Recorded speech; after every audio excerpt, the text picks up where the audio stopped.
Selamat sore semuanya, kami dari kelompok 9 yang beranggotakan Ruth Adelia Sabrina saya sendiri, Samuel Ode, Endias Aulia, dan Ramadan akan mempresentasikan hasil diskusi kami yang berjudul Membentuk Positioning Merek.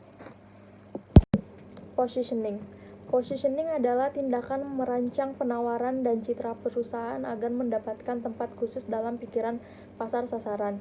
Tujuannya adalah menempatkan merek dalam pikiran konsumen untuk memaksimalkan manfaat potensial bagi perusahaan. Positioning merek yang baik membantu memandu strategi pemasaran dengan cara memperjelas esensi merek. Tujuannya adalah apa yang dapat diraih pelanggan dengan bantuan merek dan bagaimana menjalankannya secara unik. Semua orang dalam organisasi harus memahami positioning merek dan menggunakannya sebagai konteks untuk membuat keputusan. Positioning sangat penting bagi sebuah merek, karena dari positioning inilah yang dapat menjadikan konsumen merasa cocok, tepat, dan patut dipilih. Secara teoris, positioning artinya upaya menanamkan persepsi mereka kepada konsumen agar terlihat baik dan unik untuk mudah diingat. Hasil positioning adalah terciptanya dengan sukses suatu proposisi nilai yang terfokus pada pelanggan, suatu alasan kuat mengapa pasar sasaran harus memberi produk bersangkutan. Bagaimana membangun sebuah positioning yang kuat? Positioning dimengerti sebagai tindakan mendesain penawaran dengan citra perusahaan, sehingga perusahaan bisa berada di posisi kompetitif yang bermakna dan berada di benak pelanggan. Positioning juga bisa diartikan sebagai proses penempatan keberadaan perusahaan di benak pelanggan dengan membangun kepercayaan pelanggan.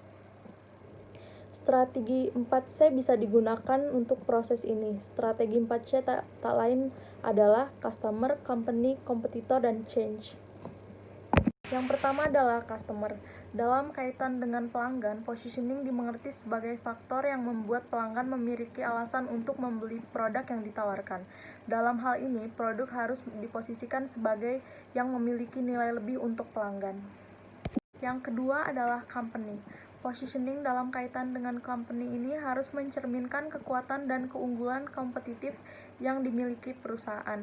Prinsipnya, semakin besar keunggulan kompetitif sebuah perusahaan, perusahaan itu memiliki porsi tawar yang semakin kuat di benak pelanggan.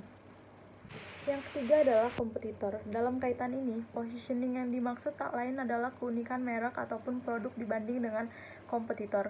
Ini terkait dengan cara mendiferensiasikan perusahaan dari kompetitor. Prinsipnya, semakin unik sebuah positioning, semakin mudah pelanggan untuk mengingat produk, merek, ataupun perusahaan. Dan yang terakhir adalah change. Terkait dengan perubahan, positioning yang dimaksud tak lain adalah kesiapan perusahaan untuk menyesuaikan diri dengan perubahan. Perusahaan harus senantiasa relevan dengan perubahan yang terjadi di landscape bisnis. Baiklah, saya akan membaca tentang strategi diferensiasi. Mengapa diferensiasi produk itu penting?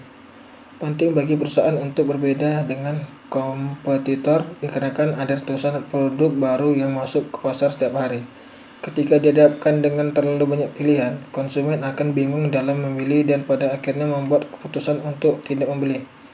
Itulah mengapa sangat penting untuk bisnis Anda menemukan cara agar produk Anda terlihat menonjol dan dianggap unik serta berharga daripada barang yang serupa.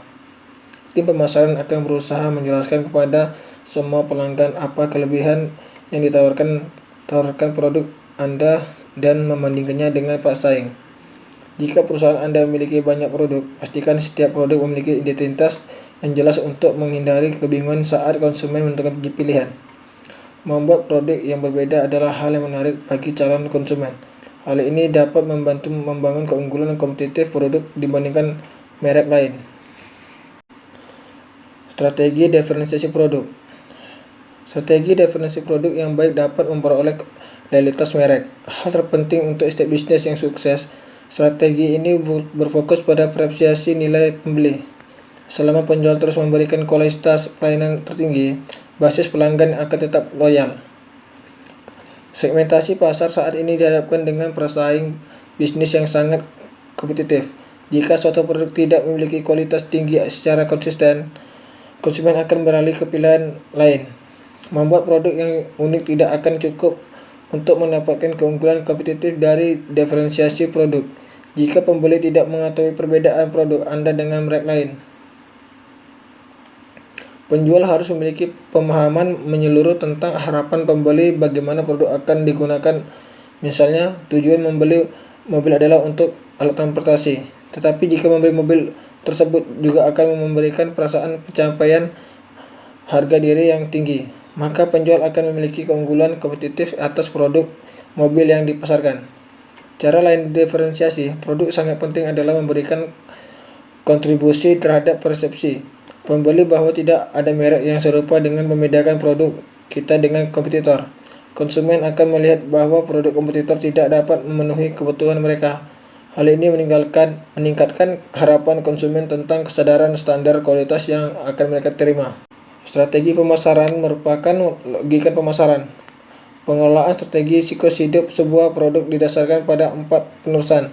Pada setiap siklus hidup sebuah produk akan terdapat karakteristik dan tantangan yang berbeda pula.